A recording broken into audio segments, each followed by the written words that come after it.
മുട്ട റോസ്റ്റാണ് നമ്മൾ ഉണ്ടാക്കുന്നത്. നാടൻ രീതിയിൽ എങ്ങനെ ഉണ്ടാക്കാം, ടേസ്റ്റായ രീതിയിൽ എങ്ങനെ ഉണ്ടാക്കാം എന്നുള്ളതാണ് നമ്മളിവിടെ ചെയ്യുന്നത്. അപ്പോൾ ആദ്യം നമ്മൾ മുട്ട ഇപ്പോൾ ചെയ്യാൻ പോകുന്നതെന്ന് വെച്ചാൽ മുട്ട നമ്മൾ ബോയിൽ ചെയ്യാൻ പോവാണ്. അത് ചൂടുവെള്ളത്തിലാക്കിയിട്ട് കലം വെച്ചു. ഇനി നമ്മൾ ചൂടുവെള്ളം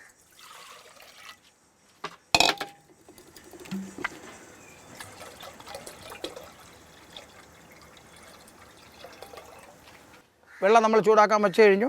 ഇനി മുട്ട ഓരോന്നായിട്ട് കഴുകി വെള്ളത്തിലേക്ക് ഇടാം.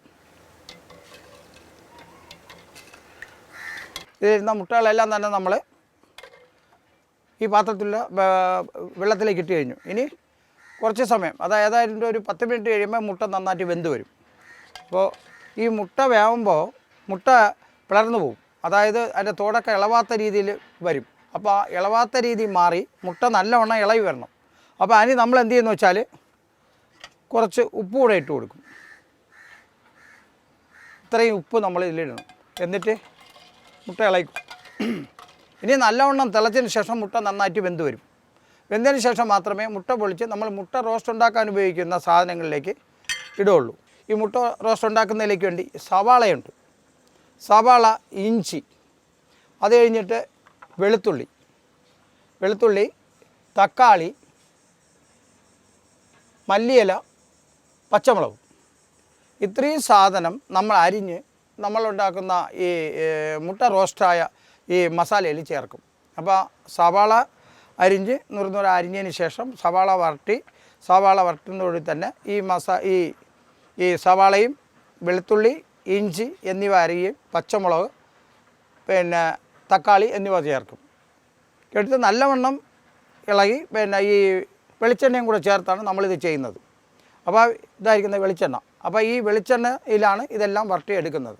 അപ്പോൾ ആയതിന് ശേഷം സവാള കുറച്ച് മൂത്തതിന് ശേഷം ഇതെല്ലാം ഇട്ട് നല്ലവണ്ണം പാകമായതിന് ശേഷം നമ്മൾ ഈ മസാലകൾ ചേർക്കും. മസാലകൾ ചേർക്കുന്ന വെച്ചാൽ മുളക് പൊടി ചേർക്കും, പിന്നെ മല്ലിപ്പൊടി, മഞ്ഞൾപ്പൊടി, കുരുമുളക് പൊടി, മസാലപ്പൊടി എന്നിവ നമ്മൾ ഇതിൽ ചേർത്ത് സവാളയും ഇതെല്ലാം ചേർത്ത് മിക്സ് ചെയ്തതിന് ശേഷം തക്കാളി അരിഞ്ഞ് അതിൽ കൂടെ ചേർക്കും. തക്കാളി അരിഞ്ഞിടുമ്പോൾ നമ്മളൊരു കുഴമ്പ് രൂപത്തിലായി വരും.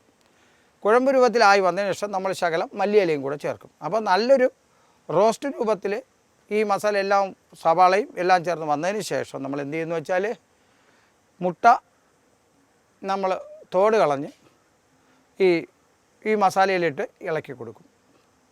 നമുക്ക് ഇത് പുട്ടിൻ്റെ കൂടെയും, അതായത് ഗോതമ്പ് പുട്ടോ അരിപ്പുട്ടോ എന്നിവ അതിനൂടെ കഴിക്കാം. പിന്നെ ചപ്പാത്തി ഉണ്ടെങ്കിൽ ചപ്പാത്തി ഉണ്ടാക്കി കഴിക്കാം. ഇത് കഴിക്കാം. വളരെയധികം ടേസ്റ്റായ ഒരു ഭക്ഷണമായിരിക്കും. 10 മിനിറ്റിനകത്ത് ഇത് മുട്ട നല്ലവണ്ണം വെന്ത് വരും. അപ്പോൾ അതുവരെ നമുക്കെന്ത് ചെയ്യാം, സവാള എല്ലാം അരിഞ്ഞെടുക്കാം.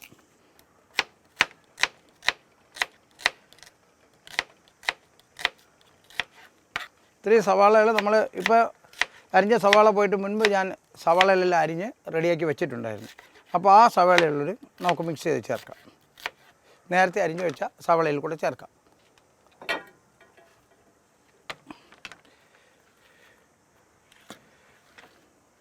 അപ്പോൾ സവാള അരിഞ്ഞു കഴിഞ്ഞു. ഇനി നമുക്ക് ചില ഇഞ്ചി അരിഞ്ഞെടുക്കാം. ഇഞ്ചി അരിയുന്നത് വളരെ കനം കുറച്ച് നുരുനുരായിട്ടാണ് ഇഞ്ചി അരിയണത്. ആവശ്യത്തിനുള്ള ഇഞ്ചി നമ്മൾ നുരുനുരായിട്ട് അരിഞ്ഞു കഴിഞ്ഞു. അപ്പോൾ അതിനെ നമ്മൾ പാത്രത്തിലേക്ക് വയ്ക്കാം. ഇനി നമുക്ക് ചില വെളുത്തുള്ളി നുരുനുരായിട്ട് അരിയാം. അപ്പോൾ വെളുത്തുള്ളി ഇഞ്ചി നമ്മൾ അരിഞ്ഞു കഴിഞ്ഞു. ഇനി ആവശ്യത്തിനുള്ള പച്ചമുളക് അരിഞ്ഞെടുക്കാം.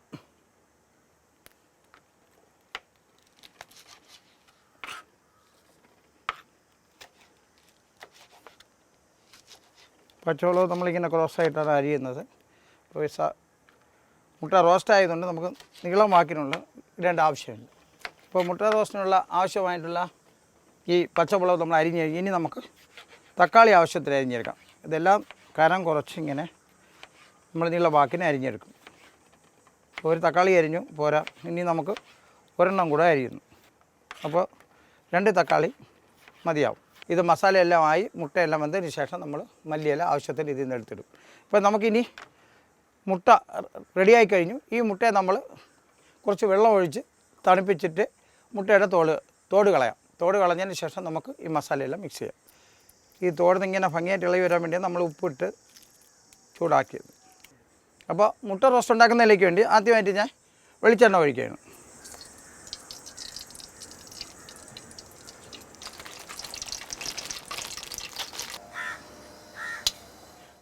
എണ്ണ നന്നായി ചൂടായി കഴിഞ്ഞു. ഇനി നമുക്ക് കടുക് ഇടാം.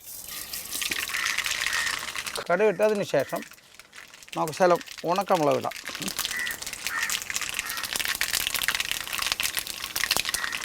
കറിവേപ്പില ഇടാം.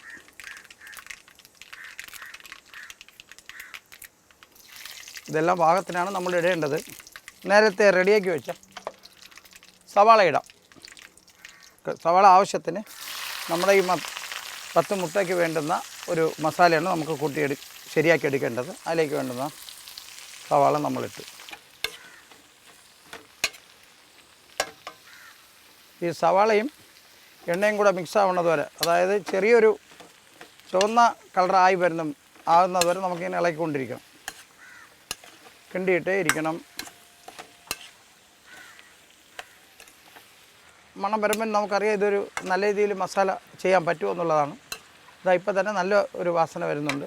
ഇനി നമുക്കിതിൻ്റെ കൂടെ പച്ചമുളകും ഇഞ്ചിയും വെളുത്തുള്ളിയും കൂടെ ഇടാം. ഇനി നമുക്ക് അരിഞ്ഞു വെച്ചിരുന്ന ഇഞ്ചി ചേർക്കാം. ഇനി വെളുത്തുള്ളി അരിഞ്ഞു വെച്ചത് അത് ചേർക്കാം.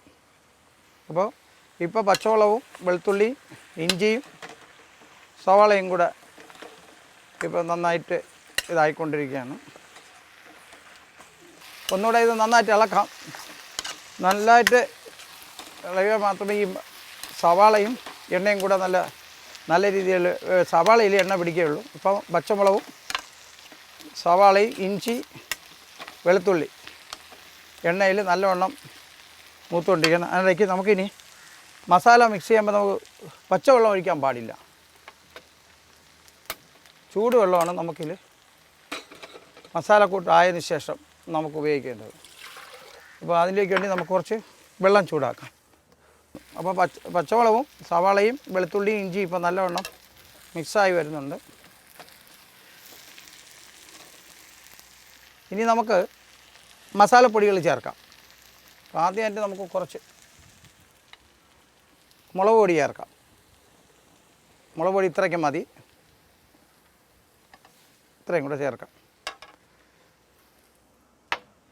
ഇനി ശകലം മല്ലിപ്പൊടി ചേർക്കാം. ശകലം മതി. അപ്പോൾ ഇനി നമുക്ക് ഇതിൻ്റെ മിക്സ് മസാല ശകലം ചേർക്കാം. ഇതെല്ലാം പാകത്തിനേ പാടുള്ളൂ. അത് നമുക്ക് ഒരാൾ പാകം ചെയ്യുന്ന ആളിന് മനസ്സിലാവും എത്രത്തോളം വേണ്ടി വരും എന്നുള്ള. കുറച്ച് മഞ്ഞൾപ്പൊടി. ഇനി നമുക്ക് കുറച്ച് കുരുമുളക് പൊടി ചേർക്കാം. അപ്പോൾ ഇത്രയും മതിയായി. ഇനി പാകത്തിനുള്ള ഉപ്പ് ചേർക്കണം. ഇനി ഉപ്പ് തികഞ്ഞില്ലെങ്കിൽ നമുക്ക് പാകം ചെയ്തതിന് ശേഷം, അതായത് മൊത്തത്തിൽ മിക്സായതിന് ശേഷം നമുക്ക് കറി ആയതിനു ശേഷം ടേസ്റ്റ് നോക്കാം. അപ്പോൾ ഉപ്പ് കുറവെങ്കിൽ അപ്പോൾ നമുക്ക് ചേർക്കാം. ഇപ്പോൾ എല്ലാം കൂടെ നമ്മൾ മിക്സ് ചെയ്യാണ്. ഇപ്പോൾ മുട്ട റോസ്റ്റിൻ്റെ എല്ലാ ആവശ്യമായ സാധനങ്ങളെല്ലാം ചേർത്തു.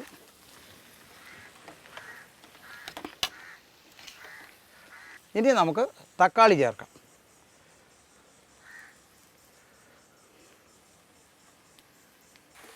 തക്കാളിയും ഈ മസാലക്കൂട്ടും സവാളയും കൂടെ ഒരുമിച്ച് നല്ലവണ്ണം മിക്സ് ആവണം. ഇനി നമുക്ക് ശകലം മല്ലിയില ചേർക്കാം. ശകലച്ച് എതിളായിട്ട് എടുത്തതിന് ശേഷം മാത്രം നമ്മൾ ഇത്രയും മല്ലിയില നമ്മൾ ഇതിനകത്ത് ചേർത്ത് നമ്മൾ ഈ മസാലയെല്ലാം ഇങ്ങനെ സൈഡിലോട്ട് ഒതുക്കിയതിന് ശേഷം ഈ ചൂടായ വെള്ളം സെൻറ്റർ ഭാഗത്ത് ശകലം ഒഴിക്കാം. ശകലമേ ഒഴിക്കാവൂ. ഒഴിച്ചു മസാലയായിട്ട് മിക്സ് ചെയ്യാം. നല്ല രീതിയിൽ മസാല മിക്സായി കഴിഞ്ഞു. ഇനി മിക്സായ മസാലയില്ല, അതായത് മുട്ട റോസ്റ്റ് റെഡിയായി കഴിഞ്ഞു. ഈ മസാലയെല്ലാം കൂടെ ഇപ്പോൾ റോസ്റ്റായി കഴിഞ്ഞു. ഇനി നമുക്ക് മുട്ട ഉടച്ച് അതിലേക്കിടാം. മുട്ട രണ്ടായിട്ട് കീറിയിടാം.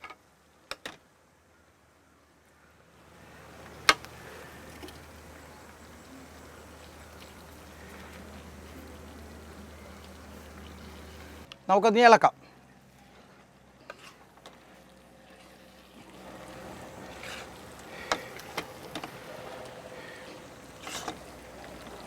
അപ്പോൾ ഇപ്പോൾ മുട്ട റോസ്റ്റ് ആയി കഴിഞ്ഞു. യഥാർത്ഥത്തിൽ ഞാൻ ഒന്നുകൂടെ മിക്സ് ചെയ്ത് മുട്ടയും മസാലയൊക്കെ ഒരുമിച്ച് ആവുന്നതിലേക്ക് വേണ്ടി മിക്സ് ചെയ്യാണ്.